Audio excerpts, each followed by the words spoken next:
Salat. Salat ataupun sholat adalah sebuah ibadah yang terdiri dari perkataan dan perbuatan khusus. Dimulai dengan takbiratul ihram dan diakhiri dengan salam. Kedudukan salat di dalam Islam. Dalam Islam, salat memiliki kedudukan istimewa yang tidak dimiliki oleh ibadah-ibadah yang lain. Salat adalah tiang agama dan agama bisa ditegakkan karenanya. Rasulullah SAW bersabda yang artinya Islam adalah puncak segala sesuatu dan salat adalah tiangnya. Ujung tombaknya adalah jihad di jalan Allah. Salat adalah ibadah pertama yang diwajibkan oleh Allah Subhanahu wa Ta'ala. Kewajiban itu disampaikan kepada Rasulullah SAW pada saat malam Isra Mi'raj tanpa perantara. Anas radhiyallahu an bercerita, salat diwajibkan kepada Nabi SAW pada saat beliau diangkat pada malam Isra, yaitu sebanyak 50 kali. Kemudian dikurangi hingga menjadi 5 kali. Lalu dipanggillah Rasulullah SAW, "Wahai Muhammad, sungguh perkataanku tidak bisa diganti-ganti. Dengan 5 ini kamu mendapatkan 50. Salat adalah ibadah pertama yang akan dihisab dari diri seorang manusia. Abdullah bin Ka'ab bercerita bahwa Rasulullah SAW bersabda yang artinya, sesuatu yang pertama kali dihisab dari seorang hamba adalah salat. Jika salatnya baik, maka seluruh amalnya akan baik. Jika salatnya rusak, maka rusaklah seluruh amalnya. Salat adalah wasiat terakhir Rasulullah SAW yang disampaikan kepada umat beliau pada saat beliau akan meninggal dunia. Beliau bersabda pada saat akan menghembuskan nafas beliau yang terakhir, yang artinya salat, dan apa yang menjadi tanggung jawab kalian semua. Salat adalah hal terakhir yang akan hilang dari agama. Jika salat tiada, maka agama pun sirna. Rasulullah SAW bersabda yang artinya tali jati diri Islam akan sirna sedikit demi sedikit. Setiap kali satu tali hilang, maka manusia akan bergantung kepada tali selanjutnya. Tali pertama yang akan hilang adalah hukum, dan tali yang terakhir adalah salat. Jika kita menelaah ayat-ayat Al-Quran, kita akan mendapatkan bahwa salat seringkali disandingkan dengan zikir. Sesungguhnya salat itu mencegah dari perbuatan keji dan mungkar. Dan ketahuilah, mengingat Allah, salat itu lebih besar keutamaannya dari ibadah yang lain. Al-Ankabut 29:45. Sungguh beruntung orang yang menyucikan diri dengan beriman dan mengingat nama Tuhannya, lalu dia salat. Al-A'la 87:14-15. Dan dirikanlah salat untuk mengingatku. Toha 20:14. Terkadang salat juga disandingkan dengan zakat. Yang artinya dan laksanakanlah sholat dan tunaikanlah zakat. Al-Baqarah 2:110. Atau dengan kesabaran.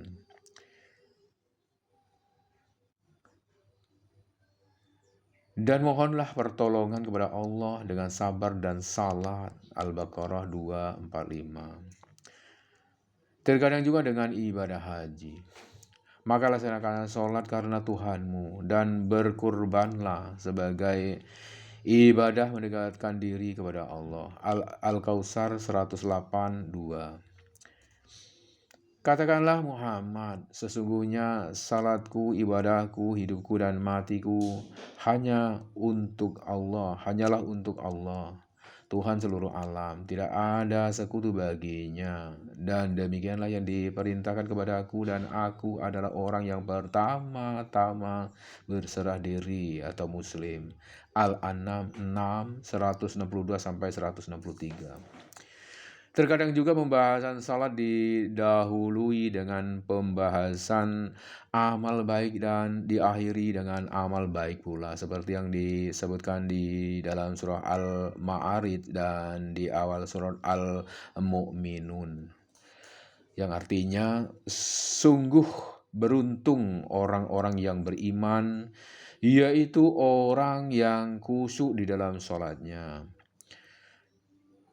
serta orang yang memelihara salatnya. Mereka itulah orang yang akan mewarisi atau yakni yang akan mewarisi surga Firdaus.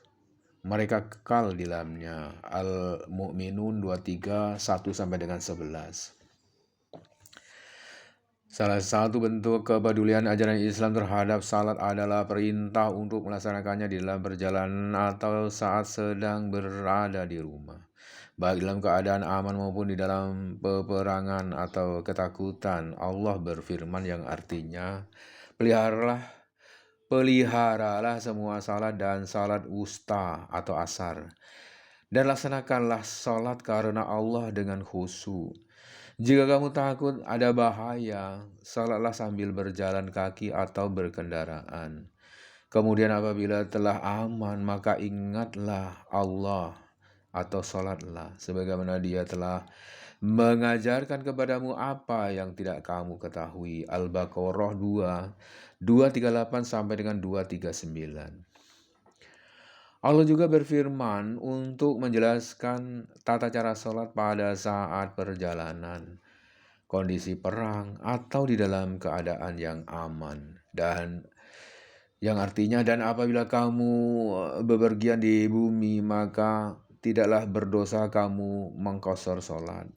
Jika kamu takut diserang orang kafir, sesungguhnya orang kafir itu adalah musuh yang nyata bagimu.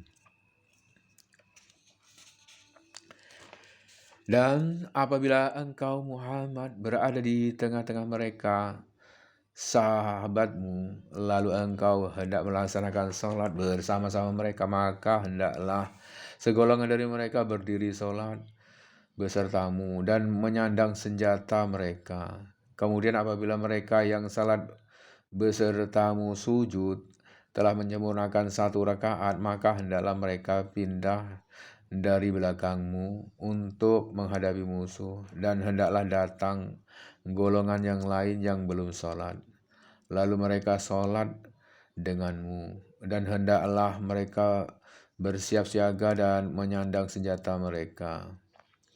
Orang-orang kafir ingin agar kamu lemah terhadap senjatamu dan harta bendamu, lalu mereka menyerbu kamu sekaligus.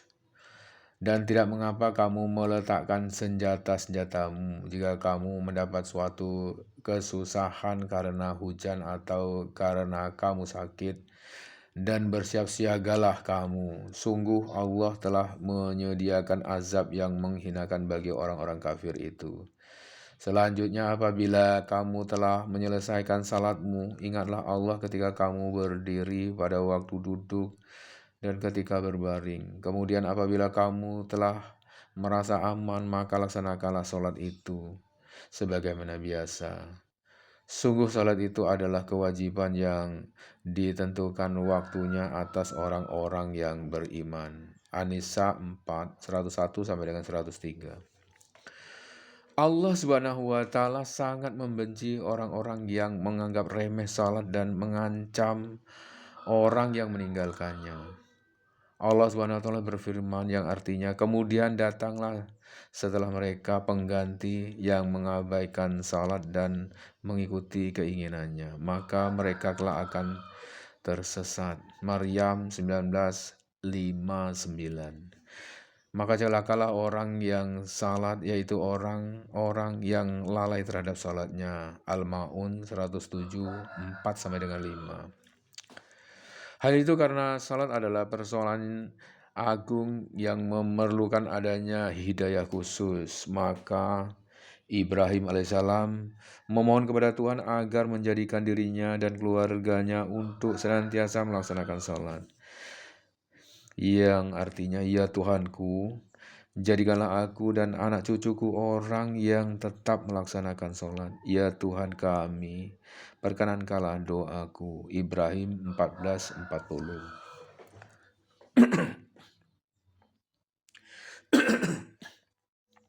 B. Hukum meninggalkan salat.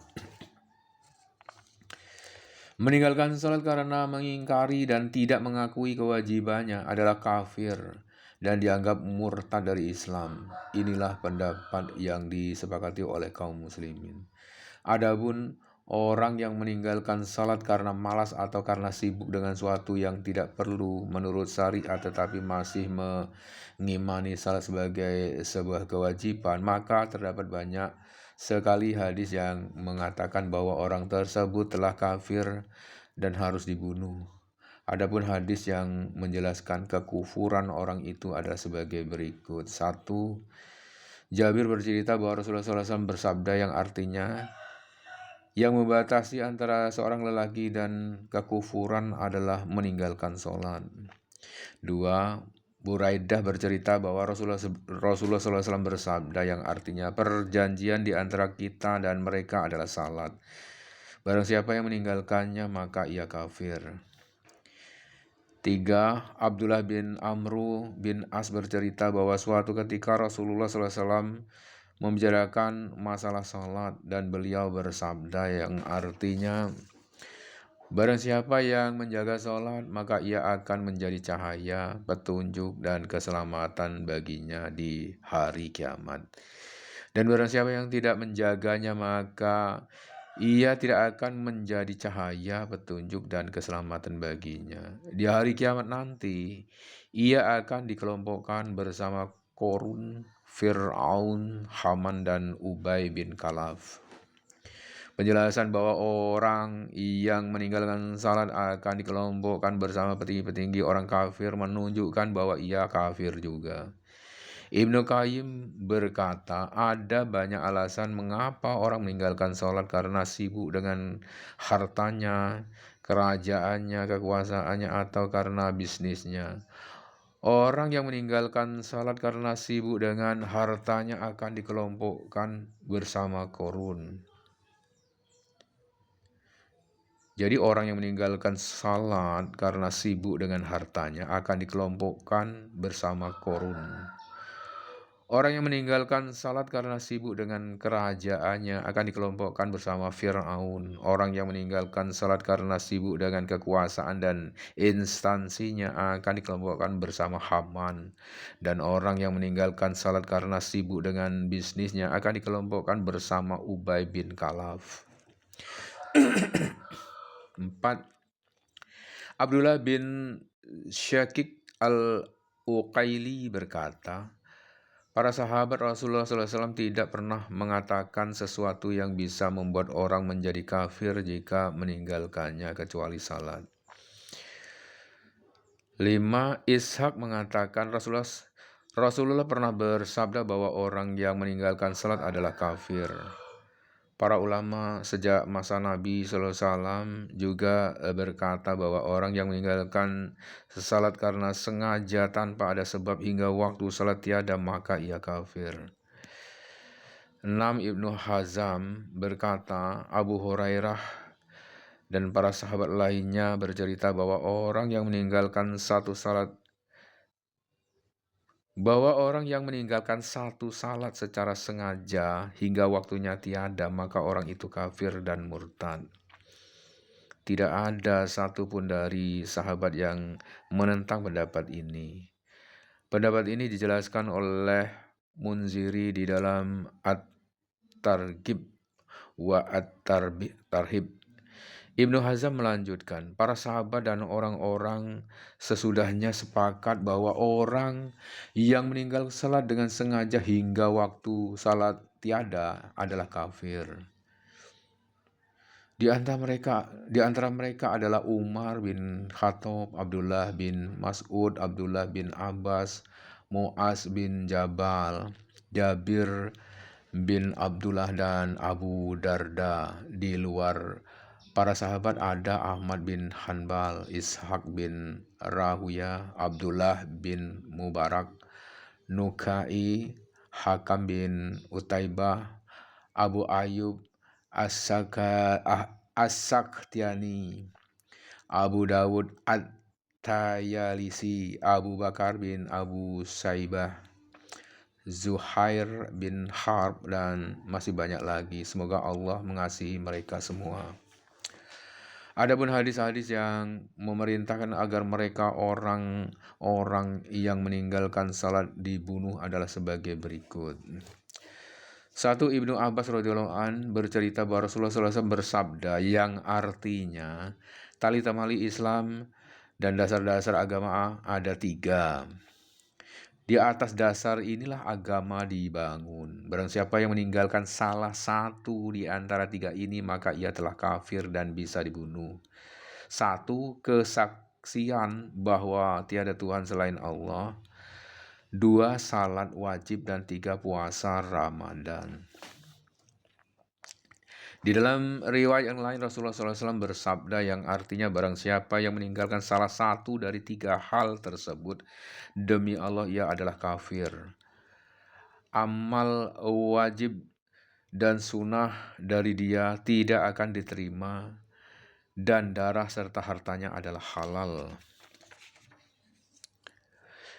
2. Ibnu Umar radhiyallahu an bercerita bahwa Rasulullah SAW bersabda yang artinya, Aku diperintah untuk memerangi manusia hingga mereka bersaksi bahwa tiada Tuhan selain Allah dan Muhammad adalah utusannya, melaksanakan sholat dan membayar zakat. Jika mereka telah melaksanakan hal-hal tersebut, maka darah dan harta mereka menjadi aman dan terjaga, kecuali dengan alasan yang benar menurut Islam.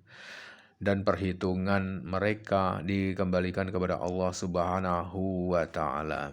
Yang ketiga, Ummu Salamah bercerita bahwa Rasulullah SAW bersabda yang artinya, telah dipilih untuk kalian para pemimpin, mereka tahu tetapi mereka ingkar. Barang siapa yang tidak suka kepada mereka, maka ia telah terbebas atau selamat. Barang siapa yang ingkar, maka akan selamat.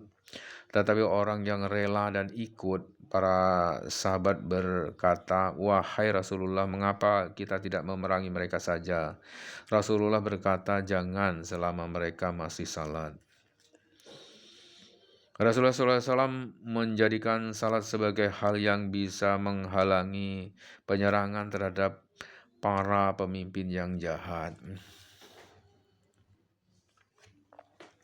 4. Abi Said bercerita bahwa Ali saat ia ditugaskan di Yaman pernah mengirimkan emas kepada Rasulullah SAW, lalu beliau membagi emas itu menjadi 4. Seseorang berkata kepada Rasulullah, Wahai Rasulullah, takutlah kepada Allah. Rasulullah berkata ataupun bersabda yang artinya, celakalah kamu.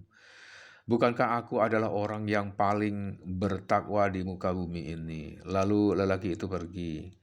Khalid bin Walid berkata kepada Rasulullah, Ya Rasulullah, biarkan saya membunuh orang itu. Kata Rasulullah, jangan, siapa tahu ia masih salat. Khalid berkata, betapa banyak orang yang melakukan salat, mengatakan sesuatu tapi tidak sesuai dengan hatinya. Rasulullah berkata, aku tidak diperintahkan untuk menyoroti hati manusia. Aku juga tidak membelah dada mereka.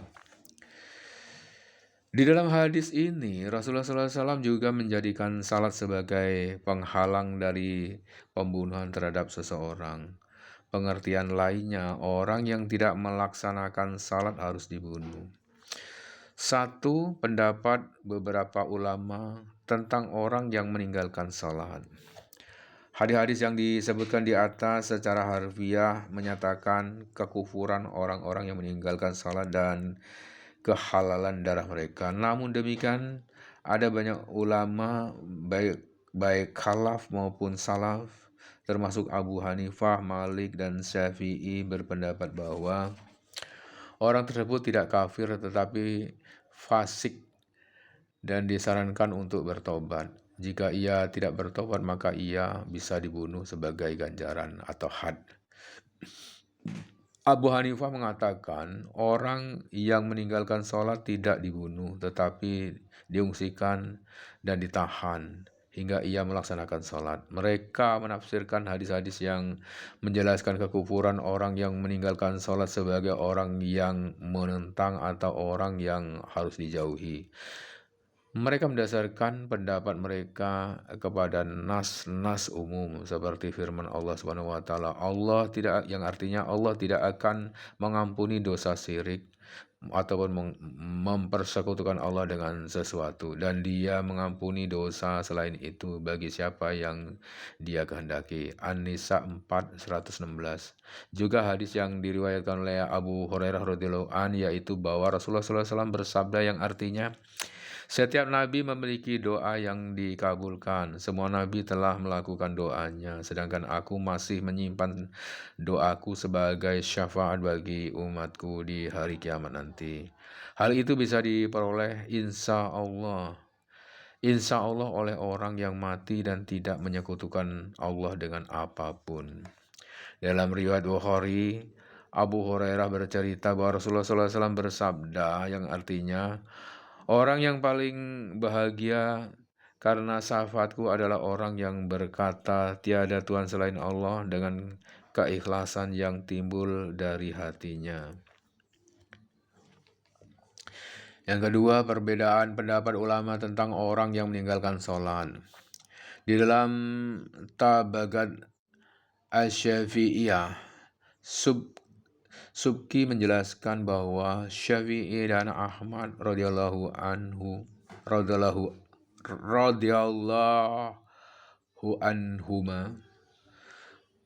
pernah berdebat tentang orang yang meninggalkan salat. Kata Syafi'i, wahai Ahmad, kamu berkata bahwa orang yang meninggalkan salat itu kafir. Ahmad menjawab, iya. Kata Syafi'i, jika ia kafir, lalu dengan apa ia bisa masuk Islam? Jawab Ahmad, jika ia menyatakan tiada Tuhan selain Allah dan Muhammad adalah utusan Allah. Kata Syafi'i, orang tersebut selalu mengatakan itu.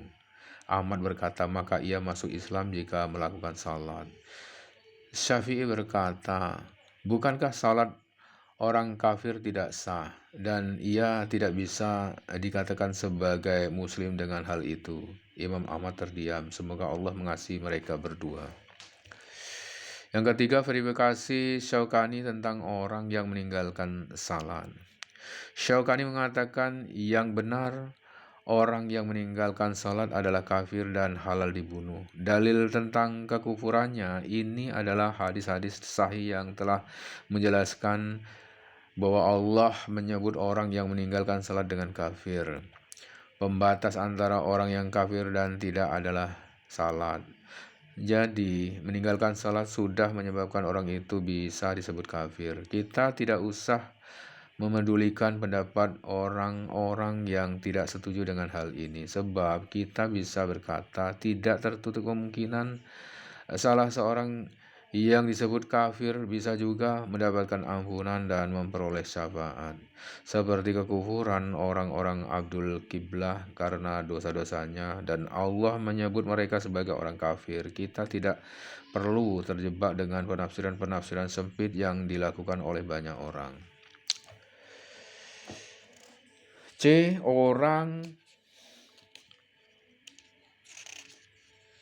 Orang yang wajib melaksanakan salat. Salat diwajibkan kepada semua kaum muslim yang berakal dan balik.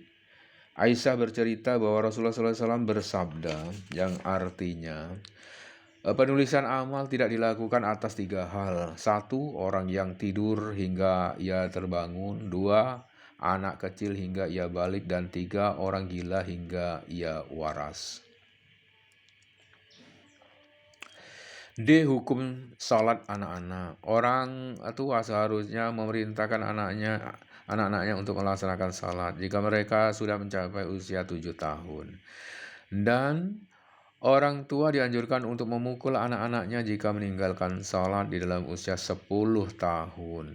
Hal itu agar mereka terlatih dan terbiasa melaksanakannya pada saat sudah balik. Amru bin Su'aib bercerita bahwa Rasulullah SAW bersabda yang artinya, Perintahkanlah anak-anak kalian melaksanakan salat jika mereka telah mencapai usia 7 tahun, dan pukullah mereka kalau meninggalkan sholat jika mereka sudah berumur 10 tahun. Dipisahkan dan pisahkanlah tempat tidur mereka.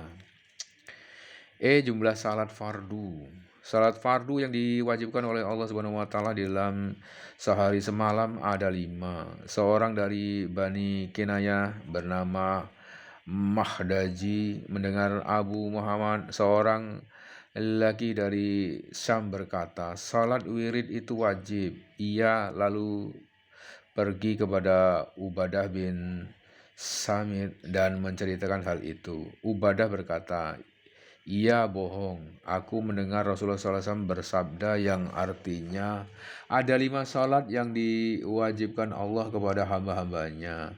Barang siapa yang melaksanakannya, maka ia tidak akan merugi dan mereka akan mendapatkan hak mereka.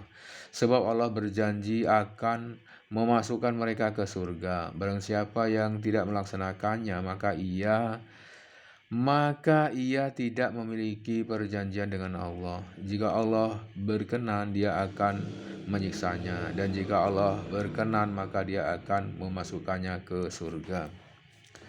Ada juga riwayat yang mengatakan, dan barang siapa yang melaksanakannya, maka telah berkurang kewajiban-kewajibannya sebagai keringanan atas dirinya. Talha bin Ubaidillah bercerita bahwa ada orang pedalaman Arab ataupun Arabi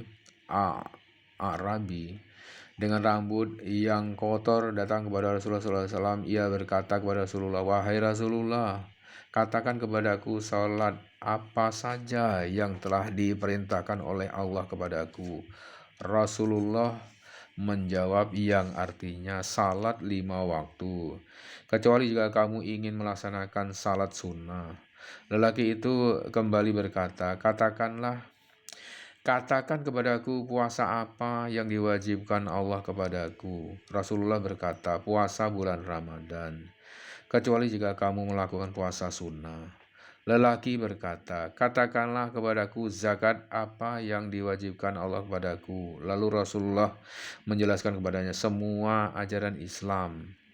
Lalu lelaki itu berkata, "Demi zat yang telah memuliakan engkau, aku tidak melakukan sunnah apapun dan tidak akan mengurangi apapun dari apa yang diwajibkan Allah kepadaku." Rasulullah SAW bersabda, "Orang itu beruntung jika ia berkata jujur. Orang itu akan masuk surga jika ia berkata jujur." Waktu salat wajib. Setiap salat memiliki waktu tertentu di mana ia harus dilaksanakan. Allah Subhanahu wa taala berfirman yang artinya, "Sungguh salat adalah kewajiban yang ditentukan waktunya atas orang-orang yang beriman." An-Nisa 4:103. Artinya salat adalah kewajiban yang sangat jelas, sebuah kewajiban yang didasarkan kepada Al-Qur'an. Al-Quran telah menjelaskan waktu-waktu tersebut. Allah Subhanahu wa taala berfirman yang artinya, "Dan laksanakan salat pada waktu ujung siang, pagi dan petang, dan pada bagian permulaan malam." Perbuatan-perbuatan baik itu menghapus kesalahan-kesalahan. Itulah peringatan bagi orang-orang yang selalu mengingat Allah. Hud 11:114. Yang artinya, laksanakanlah sholat sejak matahari tergelincir sampai gelapnya malam, dan laksanakan pula salat subuh. Sungguh salat subuh itu disaksikan oleh malaikat. Al-Isra 17:78. Yang artinya, dan bertasbihlah dengan memuji Tuhanmu sebelum matahari terbit dan sebelum terbenam. Dan bertasbihlah pula pada waktu tengah malam dan di ujung siang hari agar engkau merasa tenang. Taha 20:130. Yang dimaksud dengan tasbih sebelum fajar menyingsing adalah salat subuh, dan tasbih sebelum matahari terbenam adalah salat asar. Jarir bin Abdullah al-Bajali menceritakan, "Kami sedang duduk bersama Rasulullah SAW. Beliau sedang memerhatikan bulan purnama, lalu bersabda yang artinya, sungguh kalian akan melihat Tuhan kalian seperti kalian lihat bulan purnama ini. Kalian tidak akan rugi di dalam melihatnya. Nah, jika kalian bisa melaksanakan salat sebelum fajar menyingsing dan matahari terbenam, maka lakukanlah. Lalu beliau membaca ayat, dan bertasbihlah dengan memuji Tuhanmu sebelum matahari terbit dan sebelum terbenam.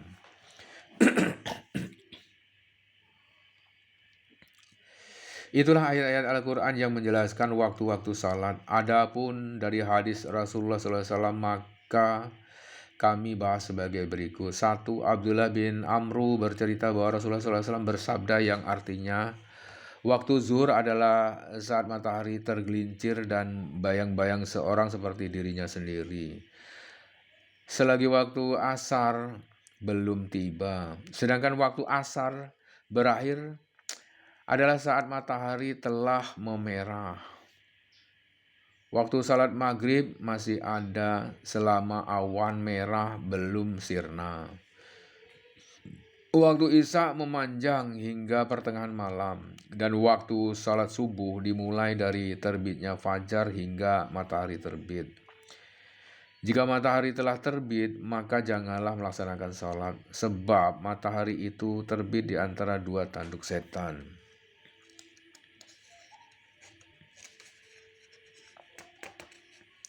Yang kedua, Jabir bin Abdullah bercerita bahwa Jibril alaihissalam datang kepada Rasulullah SAW, lalu ia berkata kepada Rasulullah, bangunlah dan laksanakanlah sholat. Lalu Rasulullah melaksanakan sholat zuhur ketika matahari tergelincir. Lalu tiba waktu asar, dan Jibril kembali berkata, bangunlah dan salatlah. Lalu beliau melaksanakan salat asar ketika bayang-bayang sama persis dengan aslinya.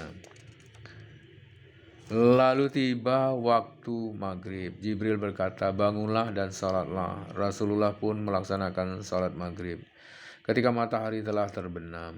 Lalu tiba waktu isya, dan Jibril kembali berkata, bangunlah dan salatlah. Rasulullah melaksanakan salat isya ketika awan merah telah sirna hingga fajar datang. Saat fajar menyingsing keesokan harinya, tiba kembali waktu zuhur dan Jibril kembali berkata, bangunlah dan salatlah. Rasulullah kemudian melaksanakan salat zuhur ketika bayang-bayang sesuatu sama persis dengan aslinya. Lalu tiba waktu asar dan Jibril kembali berkata, bangunlah dan salatlah. Rasulullah melaksanakan salat ketika bayang-bayang sesuatu sama persis dengan aslinya. Lalu datang waktu maghrib seperti waktu yang lalu. Lalu datang waktu isya ketika separuh atau sepertiga malam telah tiada. Lalu beliau pun melaksanakan salat isya pada saat ufuk telah menguning. Jibril berkata, bangunlah dan salatlah. Rasulullah pun lalu melaksanakan salat subuh, dan beliau bersabda yang artinya, di antara dua waktu inilah waktu salat. Bukhari berkata bahwa hadis tentang petunjuk Jibril terhadap waktu salat di atas adalah hadis yang paling sahih. Satu, waktu salat zuhur. Dari dua hadis di depan kita tahu bahwa waktu zuhur dimulai sejak tergelincirnya matahari dari pertengahan langit tengah hari dan berakhir saat bayang-bayang menjadi sepanjang sesuatu aslinya. Namun demikian disunahkan untuk mengakhirkan salat zuhur dari awal waktu ketika panas benar-benar menyengat agar kekhusyuan tetap terjaga dan tidak terburu-buru. Dalil atas hal ini sebagai berikut. 1. Anas radhiyallahu an bercerita bahwa Rasulullah SAW menyegerakan salat zuhur pada saat cuaca dingin, dan jika cuaca panas beliau mengakhirkannya.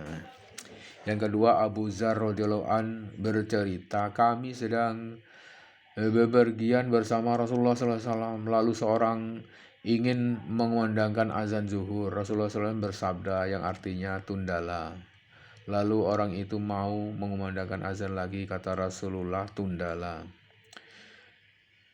Batas penundaan salat zuhur di dalam Al-Fath, Hafiz Ibnu Hajar berkata, para ulama berbeda pendapat tentang batas penundaan salat zuhur. Ada yang mengatakan hingga bayang-bayang benda menjadi sepanjang satu depa.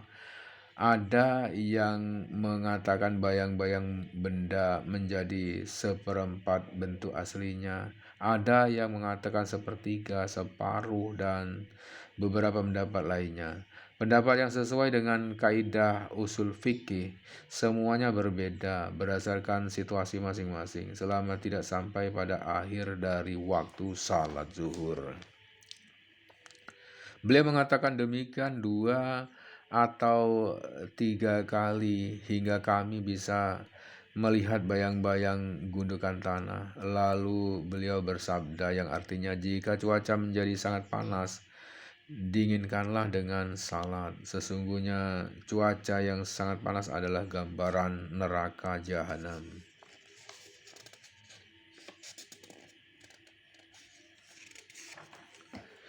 Dua, waktu salat asar. Waktu salat asar dimulai ketika bayang-bayang benda telah menjadi seperti bentuk aslinya dan berakhir hingga matahari terbenam. Abu Hurairah radhiyallahu an bercerita bahwa Rasulullah SAW bersabda yang artinya, barang siapa yang masih bisa melaksanakan 1 rakaat asar sebelum matahari terbenam, maka ia telah melaksanakan salat tersebut tepat waktu.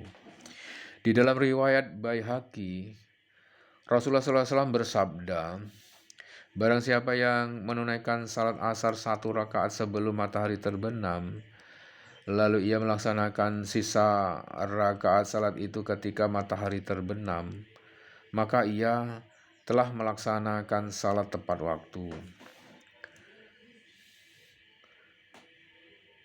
Waktu ikhtiar dan waktu makruh pelaksanaan salat asar.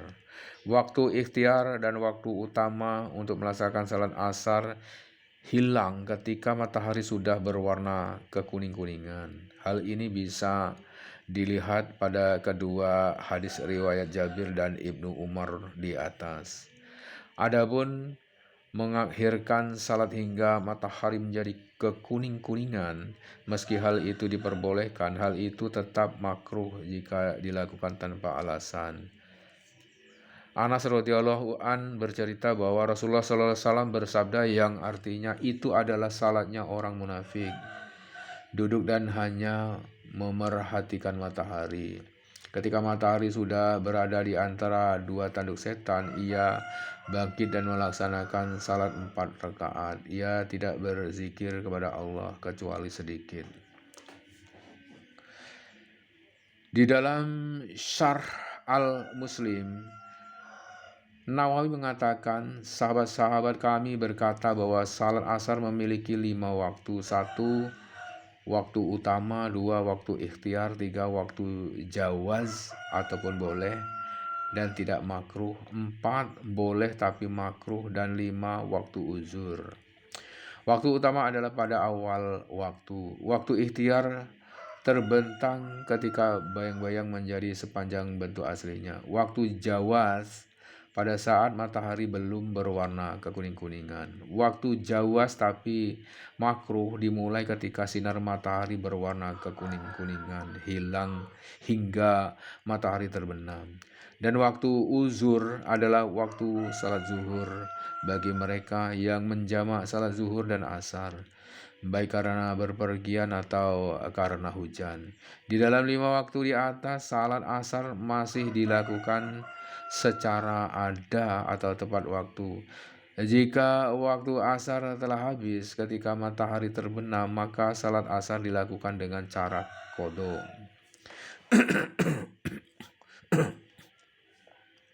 B. Hukum menyegerakan salat asar ketika langit mendung.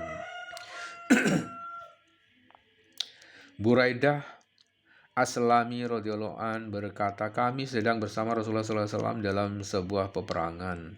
Beliau bersabda, yang artinya, segerakanlah salat ketika hari mendung, sebab orang yang tidak melakukan salat asar tepat pada waktunya, sungguh amalnya sirna.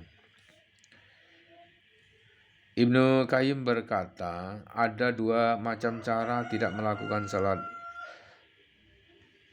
Satu, sama sekali tidak melakukannya, dan inilah yang menghanguskan semua amal.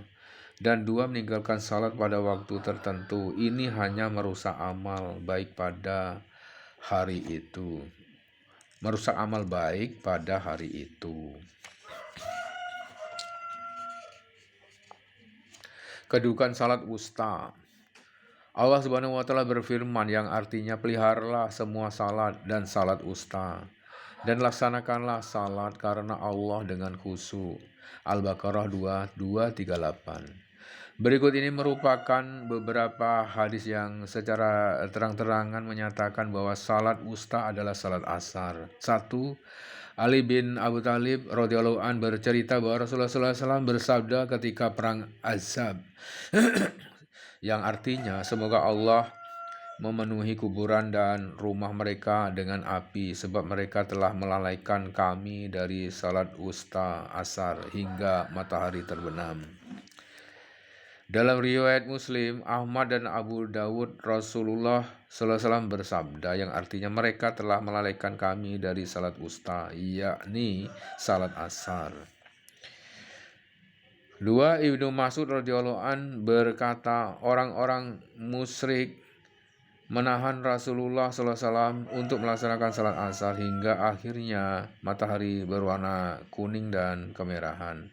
Kemudian bersabdalah Rasulullah SAW, yang artinya, mereka telah melalaikan kami dari salat wusta, yakni salat asar. Semoga Allah memenuhi rumah-rumah dan kuburan mereka dengan api.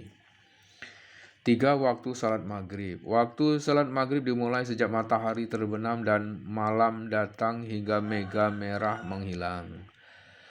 Abdullah bin Amr radhiyallahu an bercerita bahwa Rasulullah SAW bersabda, yang artinya, waktu salat maghrib adalah ketika matahari terbenam sebelum mega merah sirna.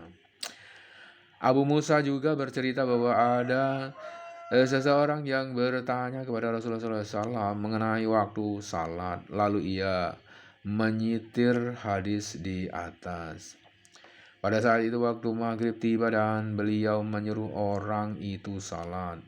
Beliau melaksanakan salat ketika matahari terbenam. Keesokan harinya Rasulullah SAW melaksanakan salat maghrib ketika mega merah sudah mulai sirna. Lalu beliau bersabda, yang artinya, waktu salat maghrib di antara dua waktu tersebut.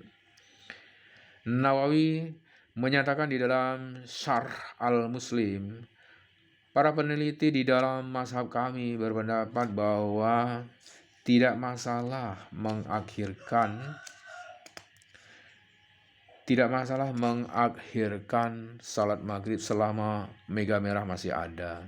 Salat maghrib juga bisa dilakukan kapan saja sepanjang waktu tersebut. Tidak masalah juga menundanya dari awal waktu. Inilah pendapat yang sahih. Adapun hadis Jibril yang bercerita bahwa Rasulullah SAW melaksanakan salat maghrib pada 2 hari berbeda di waktu yang sama, yaitu ketika matahari terbenam, maka hal itu menunjukkan anjuran untuk menyegerakan salat maghrib. Berikut ini merupakan hadis yang mengulas seputar hal tersebut. 1. Sa'ib bin Zaid bercerita bahwa Rasulullah SAW bersabda, yang artinya, umatku akan senantiasa berada di dalam fitrah selama mereka melaksanakan salat maghrib sebelum bintang-bintang muncul. 2. Abu Ayyub Al-Ansari menceritakan di dalam Al-Musnad bahwa Rasulullah SAW bersabda, yang artinya, lakukanlah salat maghrib pada saat orang berpuasa, berbuka, dan jangan sampai bintang-bintang muncul. Tiga, Rafi' bin Khadij menceritakan di dalam Sahih Muslim, kami melaksanakan salat maghrib bersama Rasulullah SAW dan salah seorang di antara kami pergi untuk memeriksa tempat panahnya. Empat, Salmah bin Aqwa juga bercerita bahwa Rasulullah SAW melaksanakan salat maghrib ketika matahari terbenam dan malam mulai datang. Empat, waktu salat Isya. Waktu salat Isya dimulai dari hilangnya mega merah hingga pertengahan malam.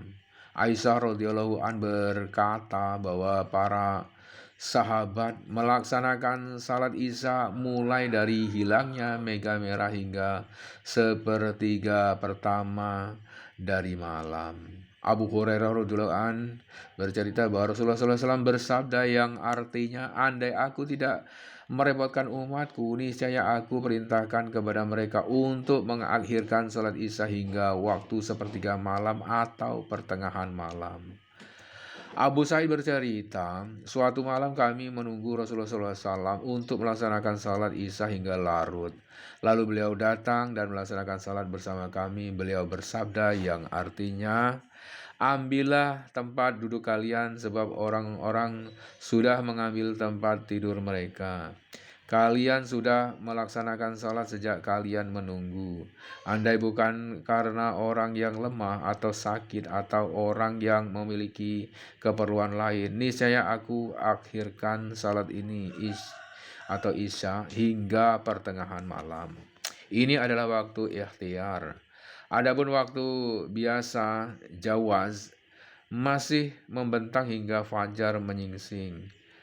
Abu Qatadah radhiyallahu an bercerita bahwa Rasulullah Shallallahu alaihi bersabda, Rasulullah Shallallahu alaihi wasallam bersabda yang artinya, tidak ada yang berlebihan di dalam tidur. Sesuatu yang berlebihan itu adalah orang yang tidak melaksanakan salat hingga tiba waktu untuk salat selanjutnya. Hadis-hadis yang menjelaskan waktu salat di atas menunjukkan bahwa waktu setiap salat terentang hingga waktu salat selanjutnya tiba, kecuali salat subuh, di mana waktunya tidak membentang hingga waktu salat zuhur. Para ulama bersepakat bahwa waktu salat subuh berakhir saat matahari telah terbit. A. Hukum mengakhirkan pelaksanaan salat Isya. Mengakhirkan pelaksanaan salat Isya hingga akhir waktu yang ditentukan adalah sebuah keutamaan, yakni hingga pertengahan malam. Aisyah radhiyallahu an mengatakan, suatu malam Rasulullah SAW mengakhirkan pelaksanaan salat Isya hingga sebagian besar malam telah lewat, hingga orang-orang di masjid tidur. Rasulullah SAW keluar dan melaksanakan salat Isya. Beliau bersabda yang artinya, inilah waktu sebenarnya salat Isya, andai aku tidak akan merepotkan umatku. Bisa juga dilihat kembali hadis Abu Hurairah radhiyallahu an dan Abu Sa'id yang telah dijelaskan di depan. Keduanya memiliki arti yang sama dengan hadis Aisyah ini. Semuanya menunjukkan keutamaan mengakhirkan pelaksanaan salat Isya dan keutamaannya. Rasulullah SAW tidak melakukan itu karena takut merepotkan umat beliau. Beliau melihat keadaan orang-orang yang akan salat Isya. Terkadang beliau menyegerakan salat, terkadang beliau mengakhirkannya.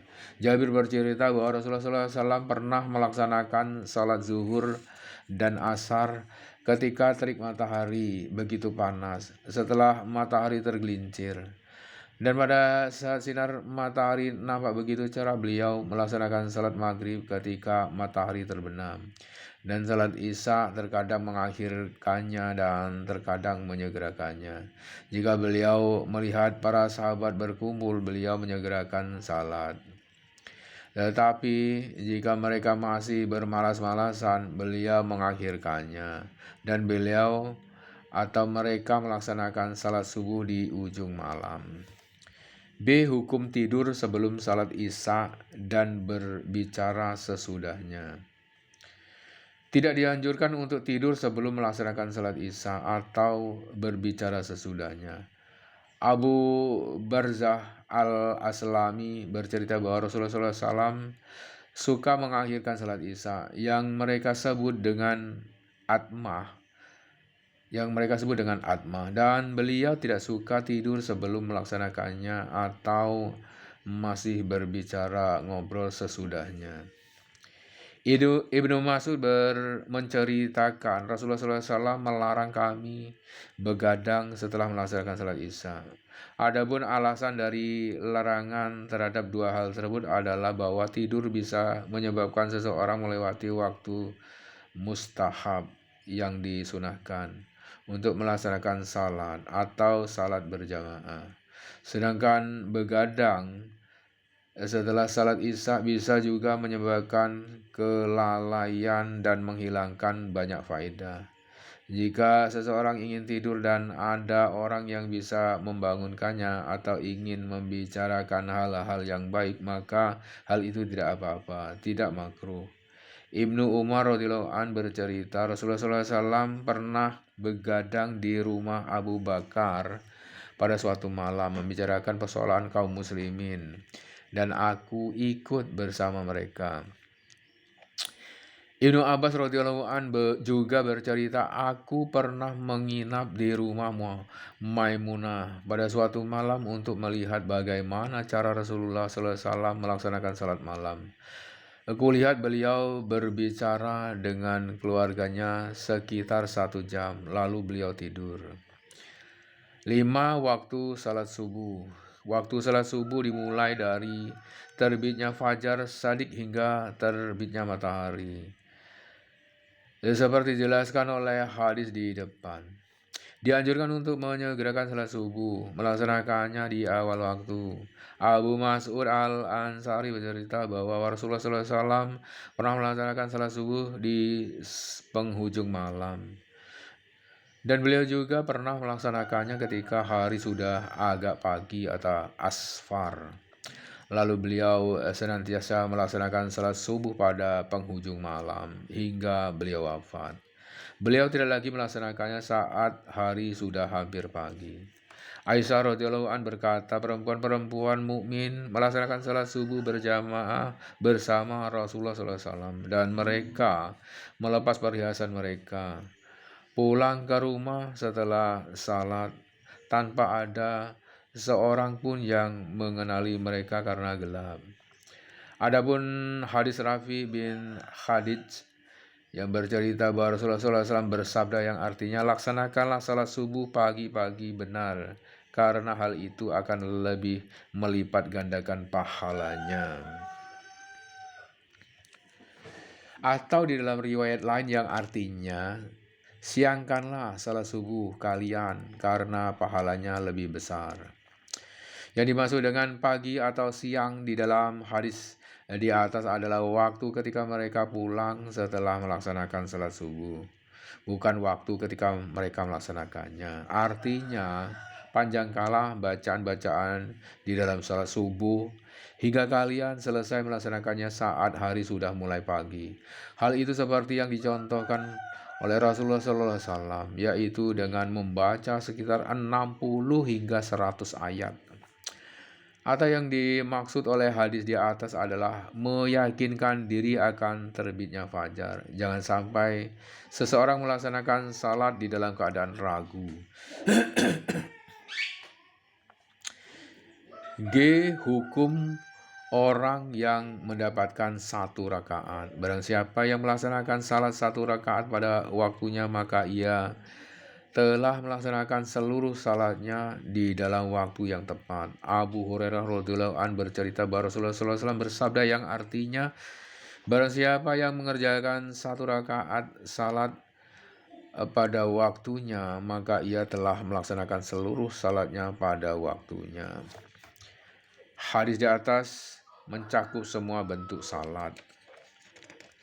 Bukhari meriwayatkan hadis lain yang berbunyi yang artinya, jika salah seorang di antara kalian mendapatkan 1 sujud dari salat asar pada waktunya sebelum matahari terbenam, maka sempurnakanlah salatnya.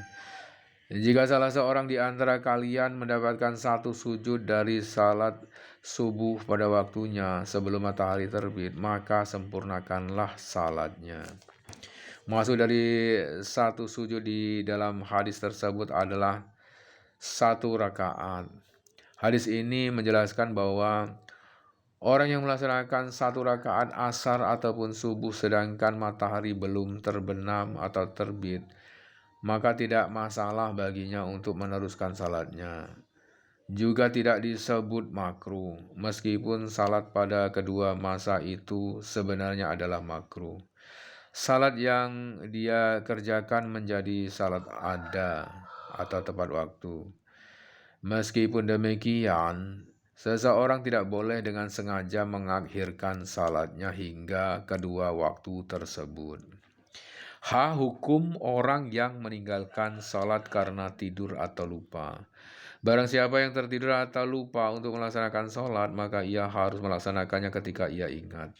Qatadah bercerita bahwa para sahabat pernah mengadu kepada Rasulullah SAW tentang persoalan tertidur saat waktu salat telah tiba. Rasulullah SAW bersabda yang artinya, di dalam tidur tidak terdapat kelalaian. Kelalaian hanya ada pada saat terjaga. Jika salah seorang di antara kalian lupa untuk salat atau tertidur, maka laksanakanlah salat ketika ia mengingatnya. Anas radhiyallahu an bercerita bahwa Rasulullah SAW bersabda yang artinya, barang siapa yang lupa untuk melaksanakan salat, maka lakukanlah salat ketika ia mengingatnya. Tidak ada denda apapun. Hanya itu. Imran bin Hushain radhiyallahu an berkata, kami berperang bersama Rasulullah SAW. Ketika malam telah larut, kami tertidur dan kami tidak bangun hingga panas matahari membangunkan kami. Seorang di antara kami ada yang tergesa-gesa untuk berwudu. Rasulullah SAW memerintah mereka untuk diam. Lalu kami melanjutkan perjalanan. Ketika matahari sudah tinggi, Rasulullah SAW berwudu dan memerintahkan Bilal untuk mengumandangkan azan. Lalu beliau melaksanakan sholat sunnah 2 rakaat. Lalu Bilal mengumandangkan iqamah dan kami pun salat berjamaah. Para sahabat berkata, apakah kita tidak menggantinya besok saja pada waktu subuh? Rasulullah SAW menjawab, yang artinya, apakah Tuhanmu maha tinggi, dia melarang kalian melakukan riba, dan dia menerima itu dari kalian.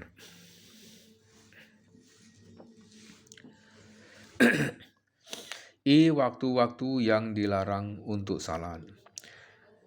Ada larangan untuk salat setelah salat subuh hingga matahari terbit.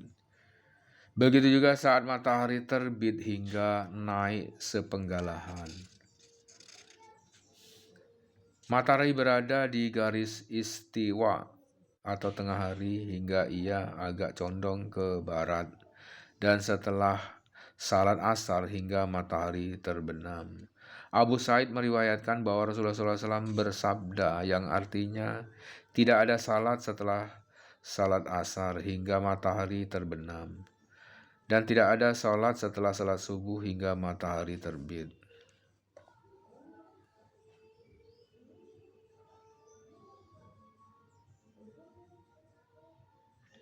Tidak ada salat setelah salat asar hingga matahari terbenam, dan tidak ada salat setelah salat subuh hingga matahari terbit.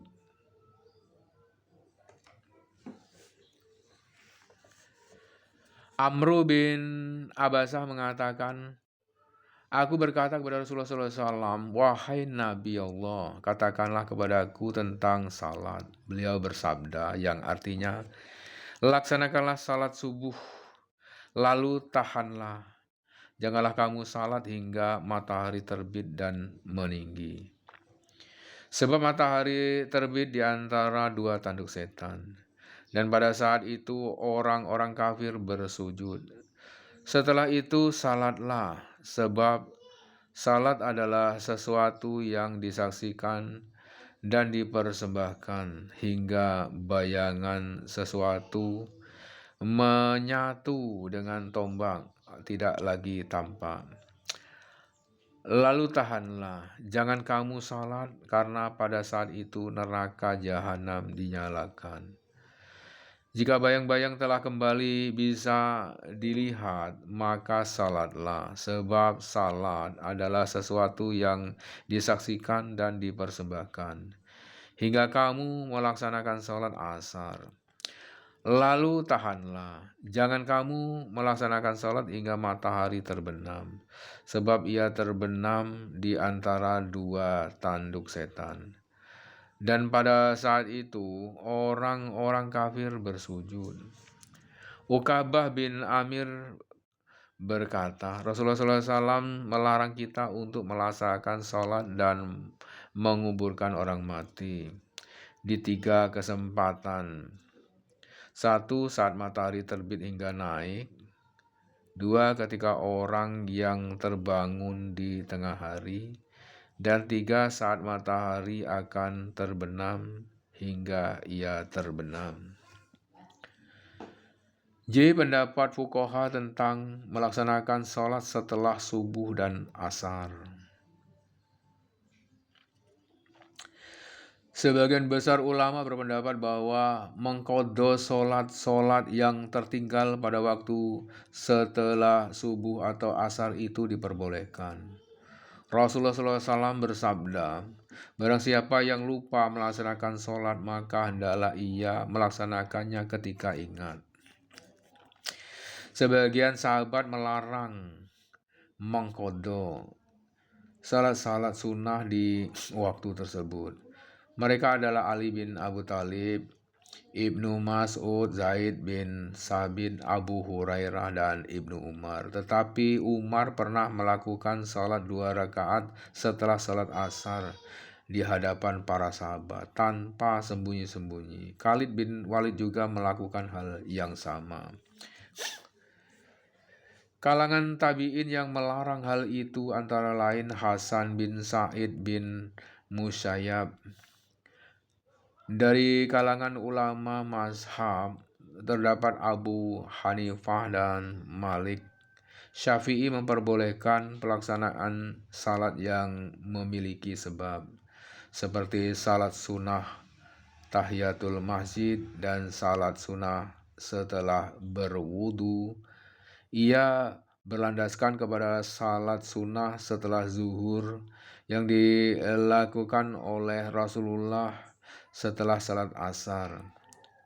Pengikut Imam Ibnu Hanbal mengharamkan salat sunnah dilakukan pada waktu ini setelah subuh dan asar, meski ada sebabnya, kecuali salat 2 rakaat pada waktu tawaf. Hal ini berdasar kepada hadis Jubair bin Mustahim. Rasulullah SAW bersabda yang artinya, wahai Bani Abdi Manaf, janganlah kalian melarang siapapun yang melakukan tawaf di Baitullah ini, melakukan salat kapan saja, malam atau siang hari. Pendapat fuqaha tentang melaksanakan salat pada tengah hari dan ketika matahari terbit atau terbenam. Para pengikut mazhab Hanafi secara tegas berkata bahwa tidak boleh melaksanakan salat pada waktu-waktu tersebut, baik itu salat wajib maupun salat sunnah, qadha ataupun tidak. Tetapi mereka mengecualikan salat jenazah jika harus dilaksanakan pada waktu itu, atau sujud tilawah jika ada bacaan ayat sajdah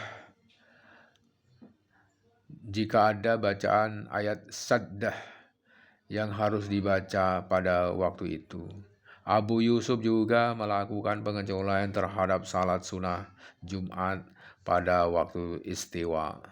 Sementara itu, Para pengikut Syafi'i berkata bahwa melaksanakan salat sunnah yang tanpa sebab pada waktu-waktu ini adalah makruh. Adapun melaksanakan salat fardu, salat sunnah yang ada sebabnya, salat sunnah pada hari Jumat pada waktu istiwa, atau salat sunnah di Masjidil Haram, semua ini adalah boleh dan tidak makruh. Mazhab Maliki berpendapat bahwa melaksanakan salat sunnah pada saat matahari terbit dan terbenam tidaklah diperbolehkan. Meskipun itu adalah salat sunnah yang memiliki sebab. Begitu juga dengan salat nazar, sujud tilawah atau salat jenazah. Kecuali jika ditakutkan jenazah itu akan berubah membusuk, maka itu diperbolehkan. Mereka membolehkan pelaksanaan sholat fardu apapun bentuknya, qadha ataupun langsung, seperti juga membolehkan salat apapun pada saat istiwa. Di dalam Syarh Al-Muwatta dan Al-Mabsud Al-Baji berkata, Imam Malik pernah ditanya tentang salat pada saat istiwa tengah hari. Malik berkata, aku pernah melihat orang-orang melaksanakan salat Jumat di tengah hari, dan memang ada beberapa hadis yang melarang hal tersebut.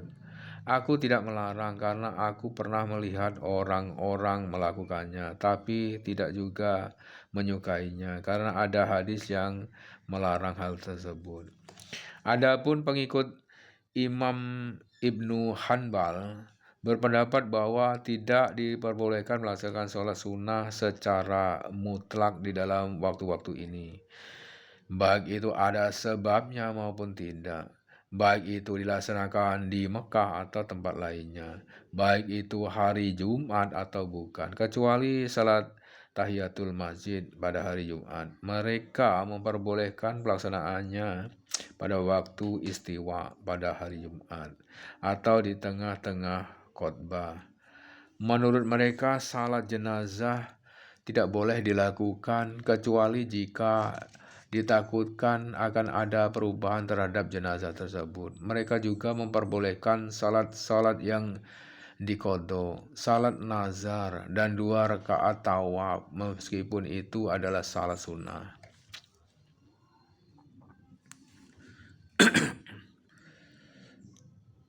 Salat sunnah setelah fajar terbit tapi sebelum salat subuh.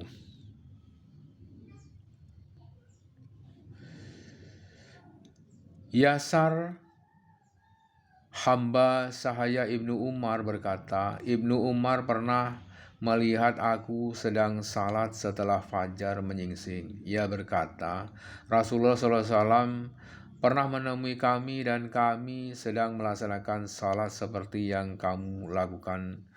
Beliau bersabda, yang artinya hendaklah orang yang hadir di sini menyampaikan kepada mereka yang tidak hadir bahwa tidak ada salat sesudah salat subuh kecuali 2 sujud atau rakaat.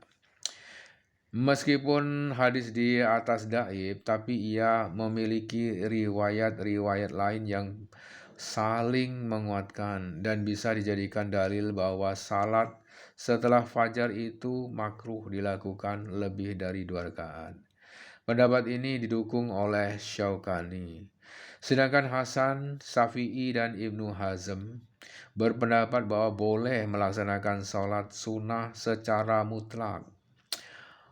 Boleh dilakukan di waktu ini tanpa ada larangan. Malik hanya memperbolehkan bagi mereka yang lalai melaksanakan salat malam sebab suatu alasan.